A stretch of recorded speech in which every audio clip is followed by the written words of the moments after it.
À Salon-la-Tour, personne ne pensait qu'un terroriste pouvait se cacher parmi les 700 habitants d'un petit village de Corrèze. L'arrestation de Christian Viknes le 17 juillet dernier n'y a d'ailleurs rien changé. Ici, après ses 3 jours de garde à vue, le retour du Norvégien n'a dérangé personne. Il est bienvenu à Salon, comme tous les gens qui viennent à Salon, quoi. Il fait rien de mal ni de bien en l'occurrence, quoi. Je veux dire, il est un citoyen normal. Il n'a rien fait, donc on n'a rien à lui reprocher, quoi.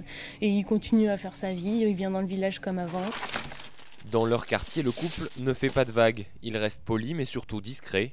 Un comportement qui pousse les voisins à se demander pourquoi les autorités sont intervenues. À l'heure actuelle que nos enfants ont les cloques devant la télé et les consoles Nintendo, lui il joue comme dans le temps que moi j'ai joué avec mon père. Il y a la neige, il prend la luge, il fait faire de la luge à ses enfants, il s'occupe de ses enfants. Après une arrestation presque aussi musclée, on peut dire musclée quand même, on s'attendait à ce qu'il y ait une suite et puis finalement il n'y a pas eu de suite. Depuis son retour de garde à vue, le couple vit retranché chez lui. Pas question de parler à la presse, il a d'ailleurs refusé de répondre à nos questions.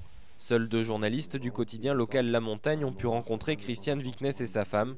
Ils décrivent un couple solidaire, loin des clichés qui ont pu être utilisés. C'est une arrestation politique, d'après lui.